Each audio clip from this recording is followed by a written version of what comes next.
Greetings, fellow Bible readers. Welcome to week 42 of our read through of the Bible. This week we are going to finish up the Gospel of Matthew and then head on into the Gospel of Mark.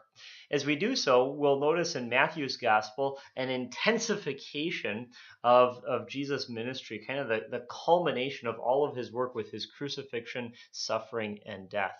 And then in the Gospel of Mark, the main thing that we'll see is that it is a gospel that represents the work of Jesus, except does it in much shorter, more concise fashion. It's 16 chapters, which makes it the shortest of all of the Gospels, and so Mark is a lot more to the point. He just kind of moves on with the action very rapidly. So let's delve into the details for each day of reading.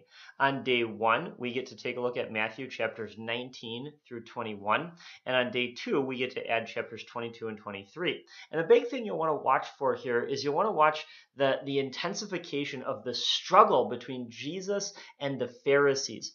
And especially, you'll want to notice not just simply the heightening of the resistance and opposition from the Pharisees, but you'll want to look for the way that Jesus responds to that, because it comes out in his teaching, ultimately with the culmination in chapter 23 of Jesus calling the Pharisees out for their hypocrisy and their opposition to God.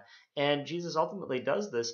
He calls them out with such a strong dose of law because he wants to call them back to the Lord and to draw them away from their sins that they've fallen into.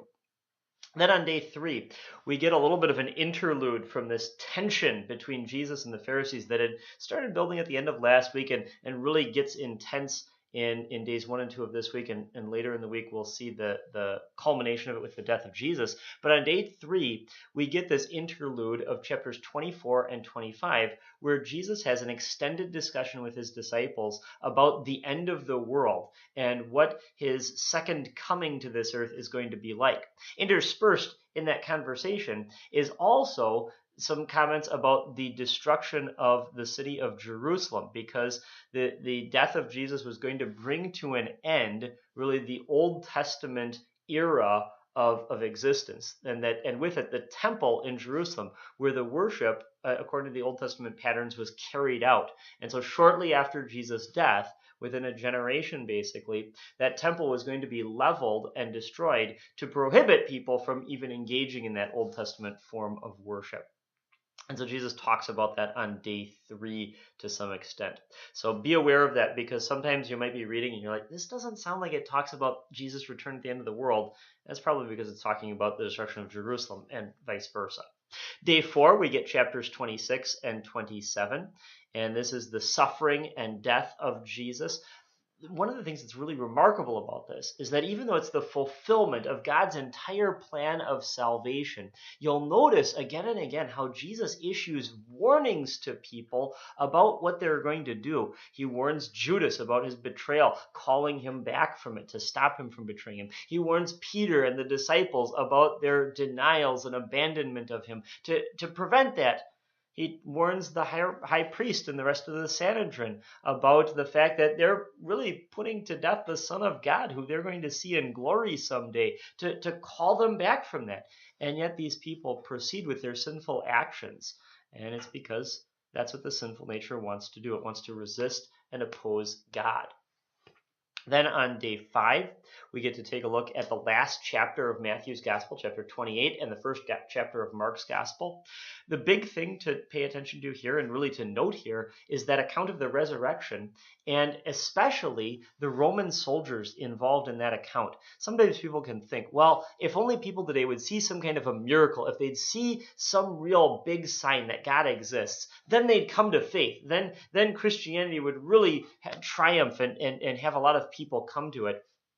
Well, the fact of the matter is, these soldiers saw the greatest of all possible miracles. They saw Jesus rise from the dead. And in fact, that was the only reason they were at that tomb that morning, was because the Pharisees said, Jesus claimed that he's going to rise from the dead. And we don't think that's true, but we think his disciples are maybe going to come and steal the body. So these soldiers are on guard because of this prophecy that Jesus made, that he's going to rise from the dead. And then he rises from the dead. And what do the soldiers do? They go into town, they tell the Pharisees, and the Pharisees promptly bribe them and say, tell everybody that was all a lie, that the disciples came and overpowered you and stole the body. And guess what the soldiers did? Even though they saw an angel come down from heaven. They felt an earthquake. They saw Jesus come out from the grave. They lied because of the bribe.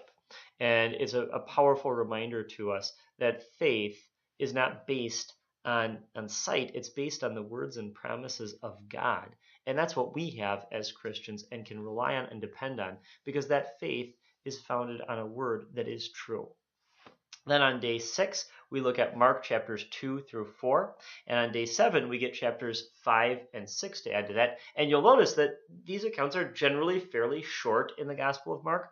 And in these first couple of chapters, you'll just kind of see how many of them focus on the power and the authority of Jesus to carry out his ministry. Starting right away in chapter 2 with that whole issue of Jesus forgiving sins. And as things progress and the Pharisees get to the point where they realize they can't deny that Jesus has the power to do what he says because he's performed so many miracles that they can't dispute, that then they challenge his authority, that they say, well, it's because of Satan that he's able to do all these things, that he's got Satan's authority behind him, to which Jesus continues to patiently but powerfully prove that no, I'm not here on Satan's behalf. I'm here on God's behalf because I'm actually tearing down Satan's kingdom. Well, that's all for this week. We'll see you next